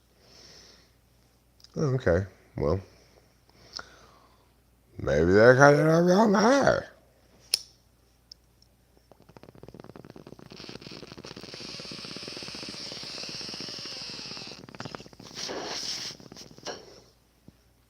I am a genius, but not at art.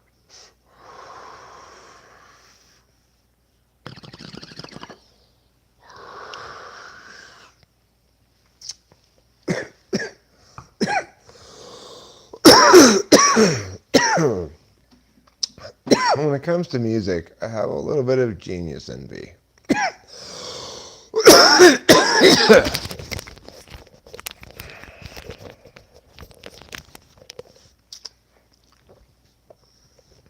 Like, to me, genius music is the most important contribution a person can make to society.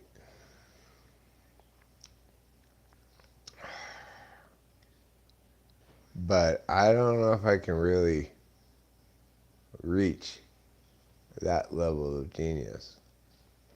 Can you buy weed and shrooms at the festival? No. What I do regret immensely is not asking the mushroom guy at the farmer's market if he had any psychedelic mushrooms. Obviously, he didn't have them listed. He had like shiitakes and oyster mushrooms and stuff like that, right? But I wouldn't be surprised at all if, even if he doesn't sell them at the farmer's market, that he does have psychedelic mushrooms. I should have asked him. Because if I could get a connect for shrooms that's closer than Oakland, that would obviously be preferable. Driving 3 hours into Oakland is not an ideal way to get mushrooms.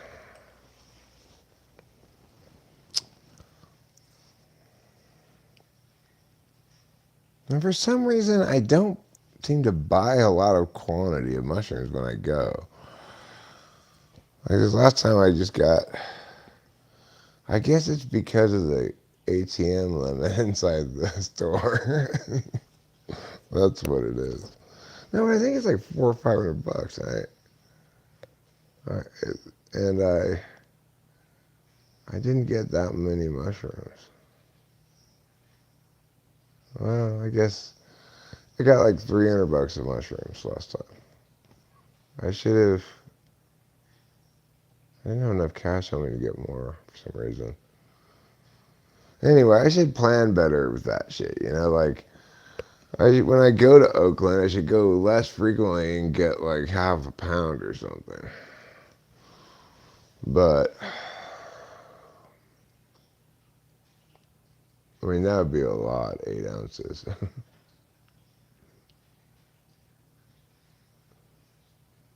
No, the place I go does not ship mushrooms. Remember, the place I go doesn't sell mushrooms either. It's a church that dispenses the sacrament for a fixed donation.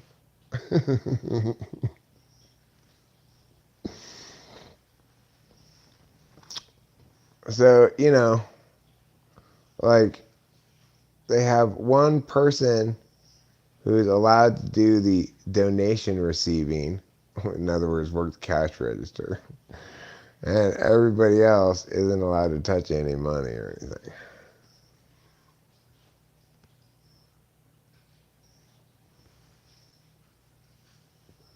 And they have obviously rules they tell their employees too. Like they won't recommend any particular kind of mushroom over any other. They don't want to say anything about them. They don't want to tell you which is stronger. They don't want to tell you anything. So the only question I ask now that I've been thwarted on multiple occasions, because it's a church. You're not supposed to have those kind of questions about the sacraments. Is the only question I ask now is which are the smallest mushrooms?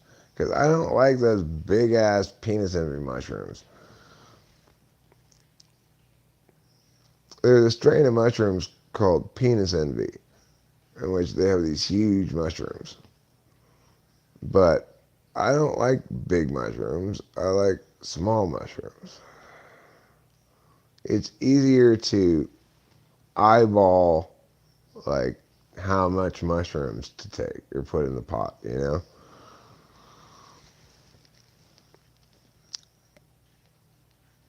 How many different types of sacraments are there? Usually about 12 to 15, I'd say.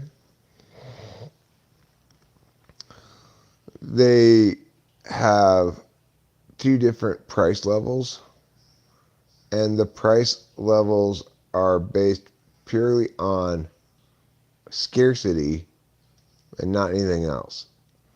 So that's what they tell me anyway. So you cannot conclude anything about the more high-priced ones, like they're better. Um, but they might be. Like, the best mushrooms I ever got at that place were Ghost PE, and they haven't had them since. Those were phenomenal.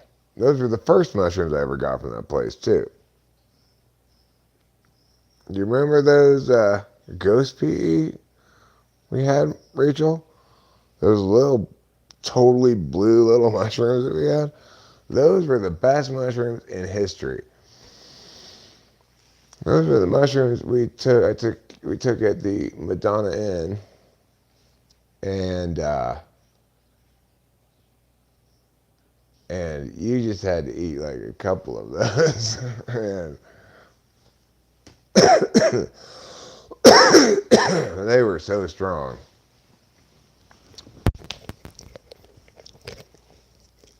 I declare those history's best mushrooms.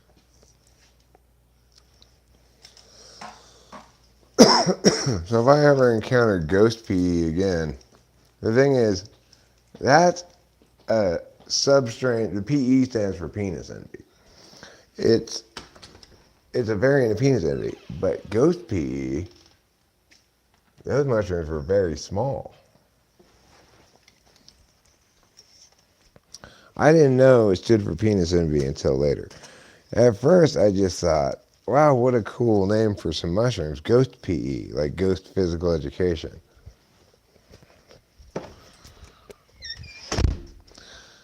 It turned out the name wasn't that cool because that PE stands for penis envy. I'm going to go get a beverage. We'll be right back.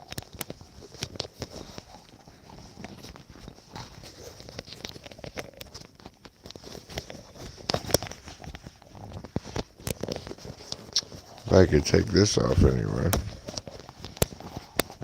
How is this even attached? What's going on here?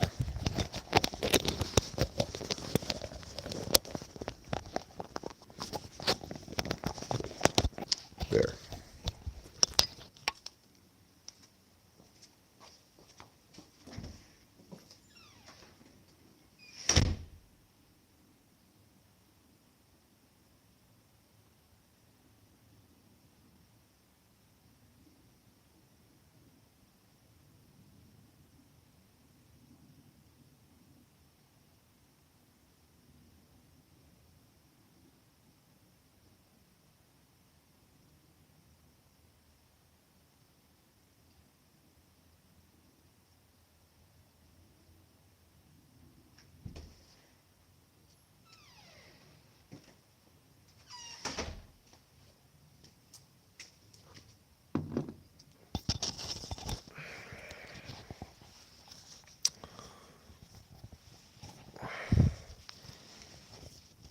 So anyway,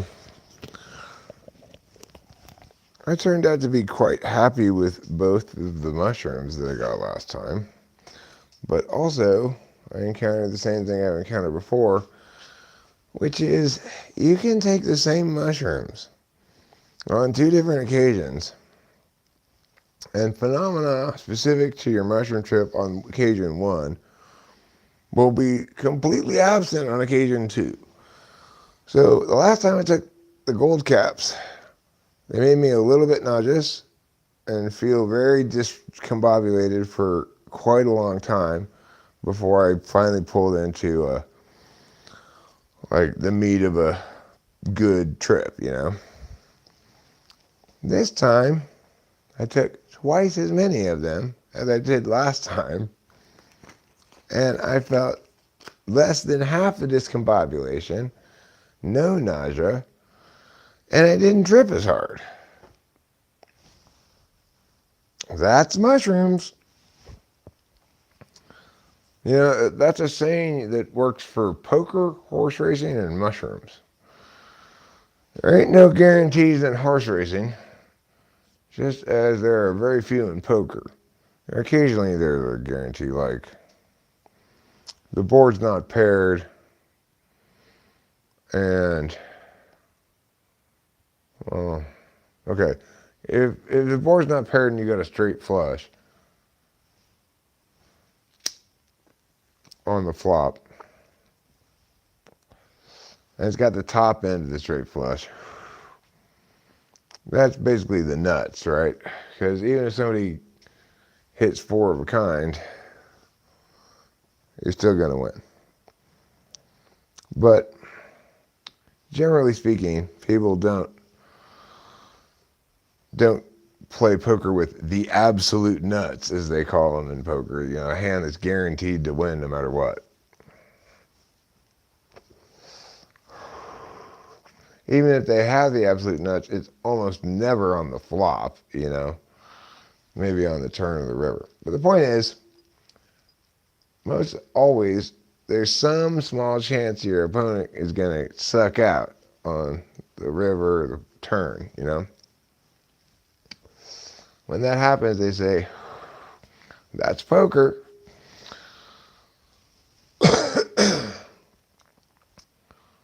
Well, I feel that way about mushrooms. I cannot predict what it's going to be based on the mushrooms. But I can predict, I'm learning, what it's going to be based on the Eric. So the last time I did them, before today, I anticipated it was going to be a bit pukey feeling because I was super phlegmy and just generally feeling kind of disrupted anyway, you know. And it was more discombobulating. This morning, I correctly assessed myself as fully rested and in a good place to take mushrooms, you know, like mostly in terms of, you know, mental and physical readiness. And the mushrooms behaved accordingly.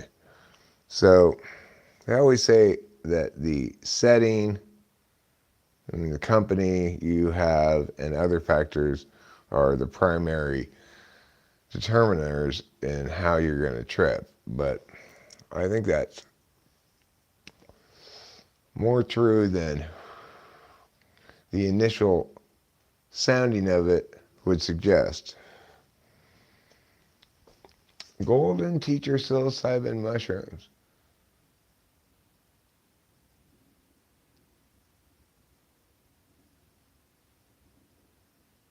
Is that you can buy them online?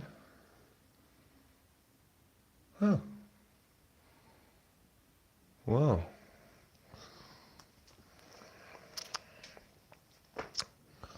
Now that I'm going to battle with my mailman,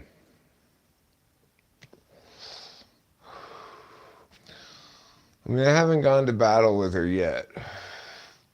It's not too late to pull out of this offensive.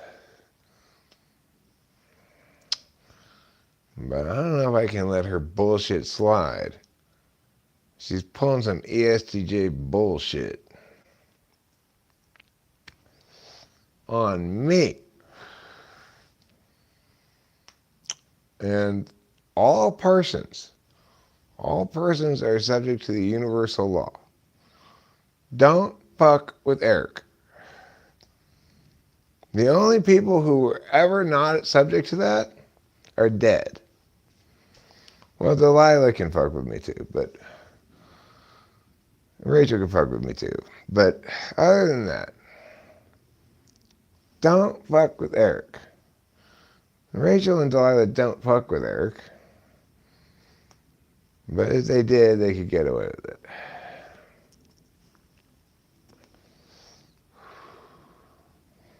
But the mailman is neither Delilah nor Rachel, nor a man.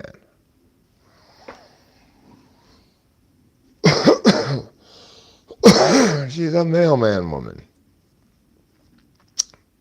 And an ESTJ who fucked with Eric, and Eric was nice about it, and then doubled down on her fucking with Eric.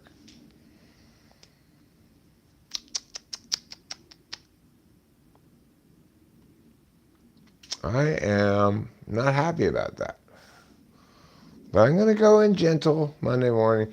It's good that I have a lot of time to think about it before I go in. You know, when I think about things a lot before I go do them, they always go a lot better.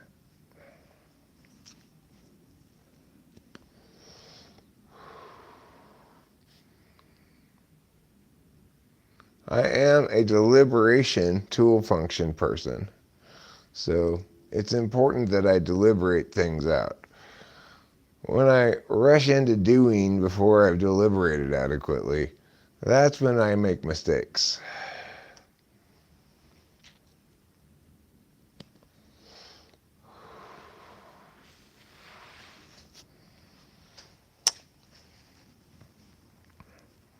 But I'm not going to make any mistakes on Monday.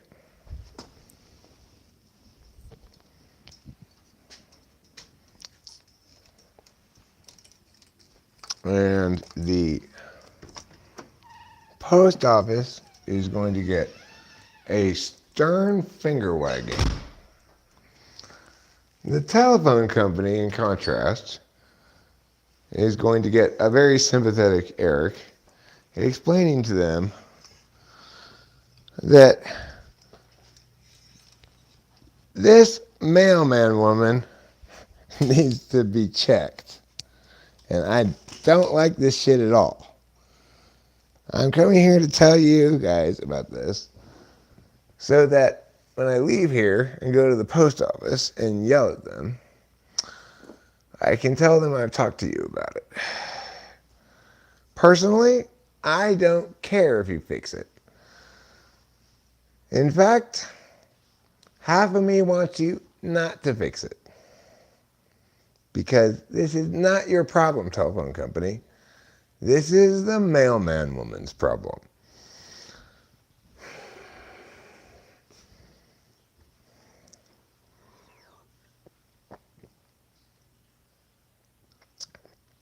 You had a believer's baptism a few weeks ago. Did it wash all the sin off of you? I could probably use one of those baths myself.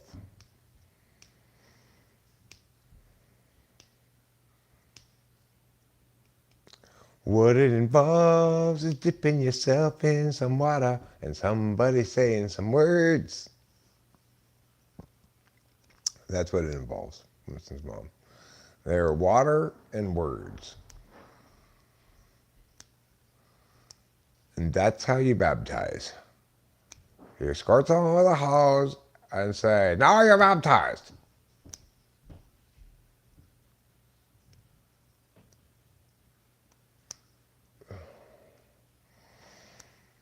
Only for adults who believe that Christ died on the cross for our sins, was buried, and then rose 3 days later, and that doesn't make you saved.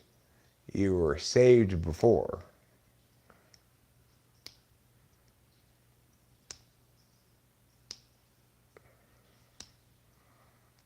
Oh, baptism doesn't make you saved. It's faith that makes you saved.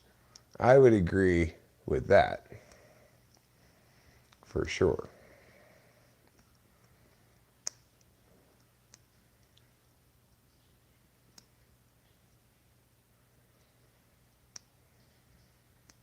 It doesn't make you saved, but I do believe it washes off at least one layer of sin.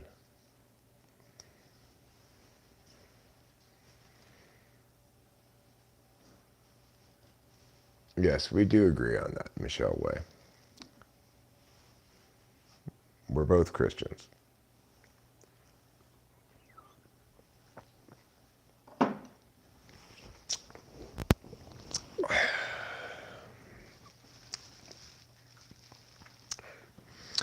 So even though I might get a little edgy in my jokes and stuff sometimes, remember,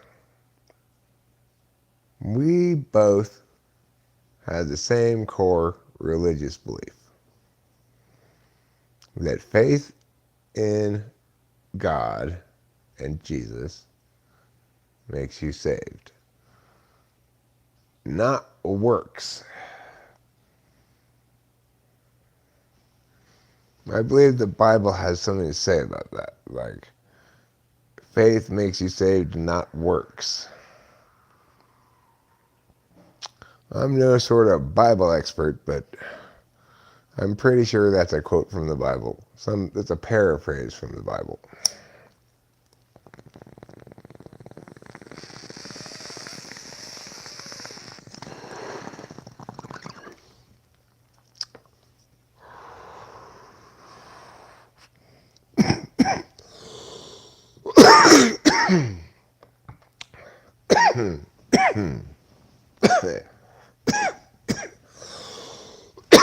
That's why Christianity is so rad. It's anti-TE. It says, it's not about your utility.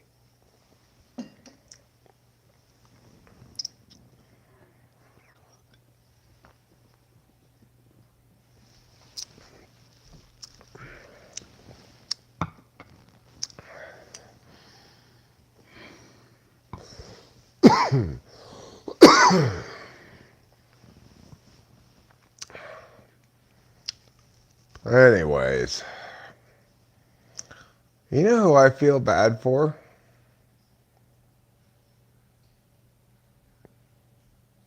Too many excuses for I'm Christian. No, you're not. You say, I'm not Christian? I'm Christian. I'm an advocate for the primacy of Christianity over all other religions as well.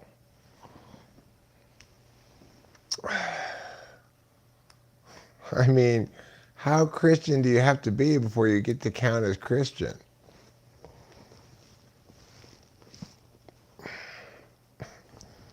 Christ has the final judgment.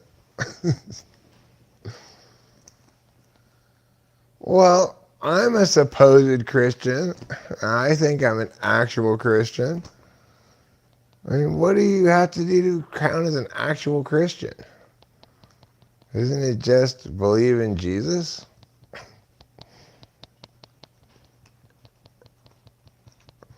I mean, you can't call people who believe in Jesus Hindus. You can't call them Muslims.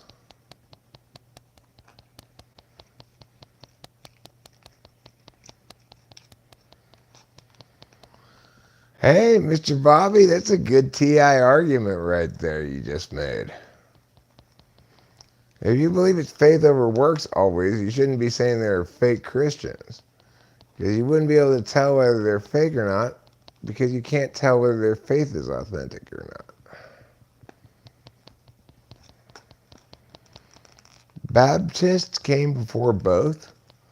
Baptists came before Presbyterian and Orthodox. Well, Catholics came before that. wanted to just be Catholic. If you want to be first in line of Christians, or you want to be second in line, why don't you just be Lutheran?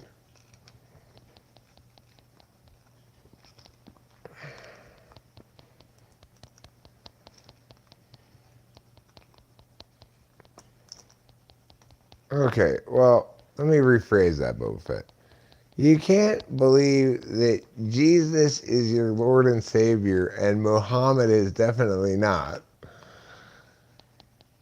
and be called anything other than a Christian.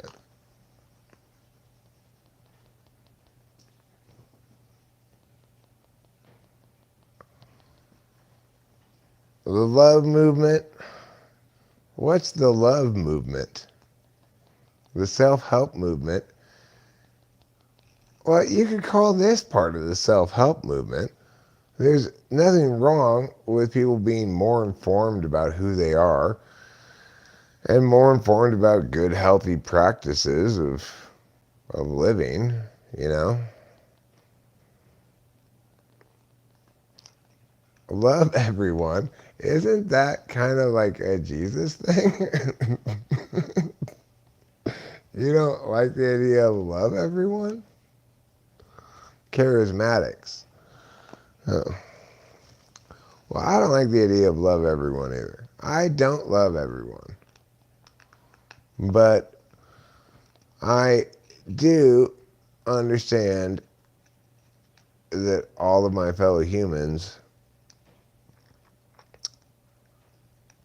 share with me the same kind of fundamental worth.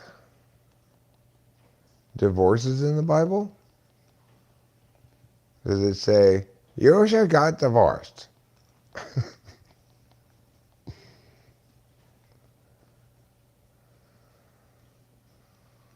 You don't identify as an IFB? What's an IFB?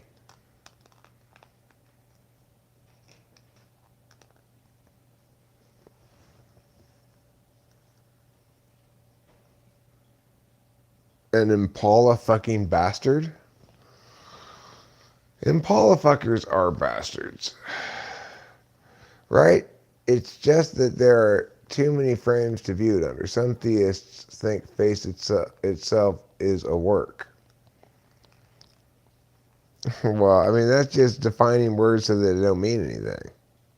Obviously, one's faith is non-concretized engagement with God. One's work might be something that's nothing to do with God, like paving a road, or something to do with God, like repairing pews in a church, or a shit ton to do with God, like be a bishop.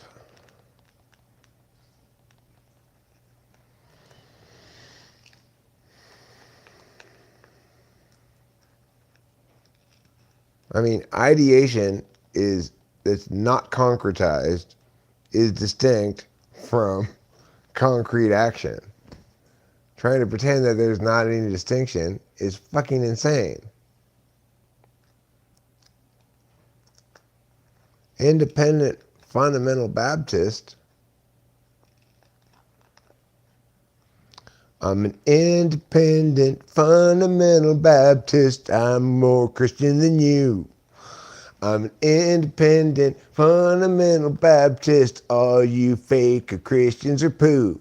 Independent fundamental Baptist. We're the truest Christians around. False Christians can go to hell. Watch as I step on them while they're on the ground.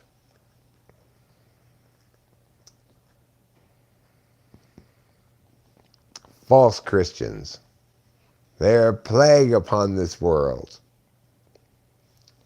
People always come up to me and being like, hey, I love Christ. I'm really into it. And then I find out they're really a Satan worshiper. Happens constantly.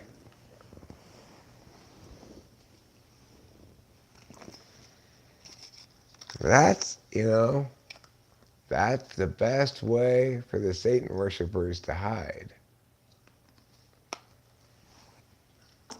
It's like Fiona Apple says, what would an angel say? The devil wants to know.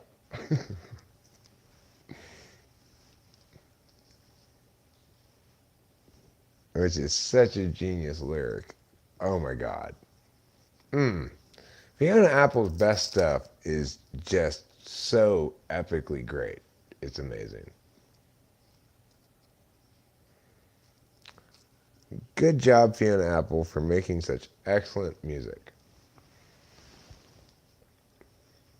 I know you don't make excellent music anymore, but it's okay. It doesn't matter. With music, when you make several timeless tracks, iconic, timeless, fucking mind-blowing tracks, then you've done all you need to do in life.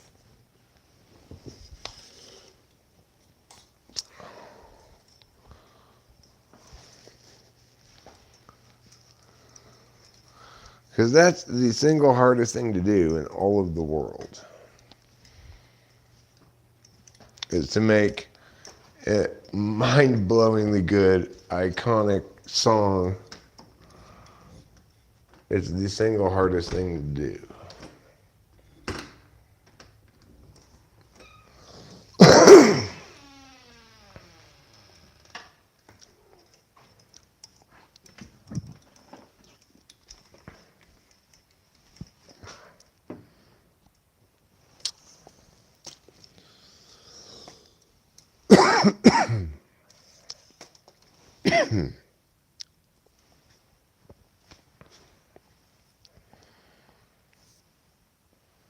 But it was just a paper bag. Hunger hurts, and I want him so bad I could kill.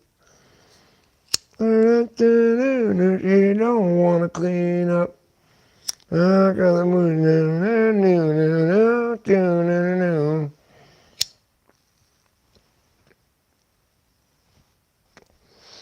Too much to love.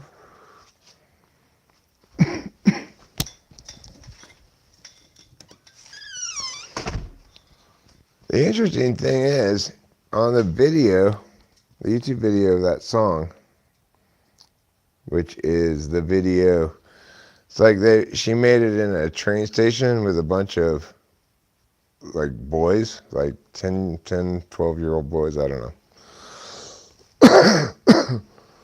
Because of that song, it's like, I thought you were a man, but you were just a little boy.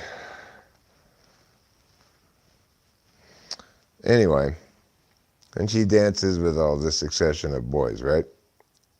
Well, one of the comments in the video is by one of the kids who was in that video a long time ago. He's like, hey, I'm the kid who was, yeah. I thought that was interesting. He recounted his childhood experience on the set of that video a little bit.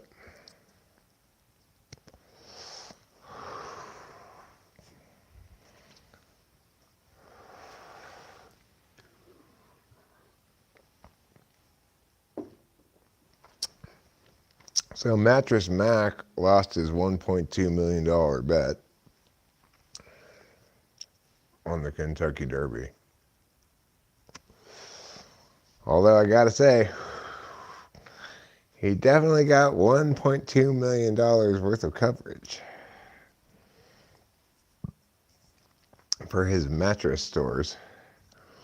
I guess it's in Texas somewhere. He has these weird promotions like, buy your furniture, and if I win this large bet, then I'll refund your money.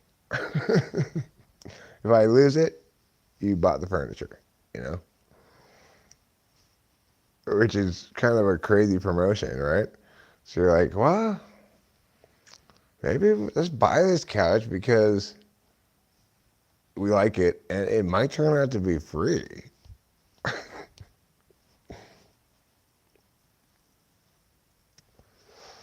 Pretty clever idea.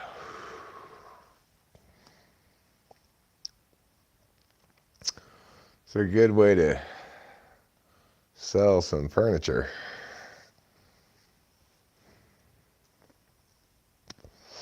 He looks like he's about 80 years old.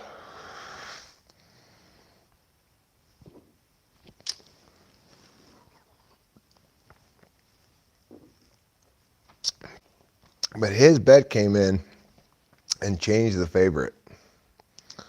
So I don't remember which two horses it was. Neither of them won.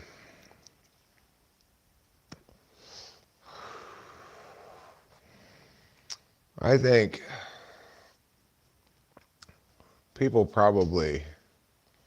most people who made any money on that horse race had money on two fills across the board. That would have paid pretty good. Two fills was a relatively popular choice, but went off at 9-1.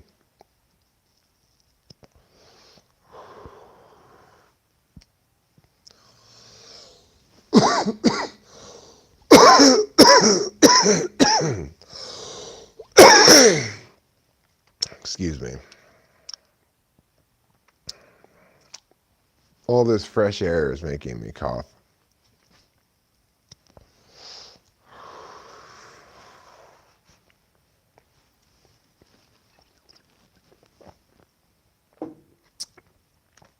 Well, I think after this cigarette, I'm going to go on inside and end this stream and find out, since I missed the game to do this stream, find out if the Lakers won or lost. Don't tell me. I'll find out when I look at ESPN.com. I'm also very curious about whether the A's held on to their tenuous one-run lead. The A's actually won yesterday. They had their best game of the season. Why? Because they're playing against the Royals, the second worst team in baseball. Although, yeah, if the A's won today, they'll be tied for the worst team in baseball.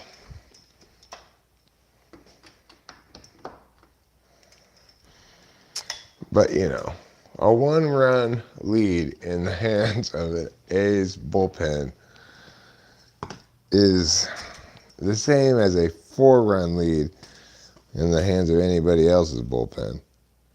I mean, it's the opposite. Like, a four-run lead for the A's is like a one-run lead for anybody else's team. So, anyway, good night. Yeah, I know the Heat beat the Knicks too. I'm a little sad about that, but, you know, because fuck Miami, right? Who likes Miami? Nobody. Good night, everybody. Love you. Except you, Miami.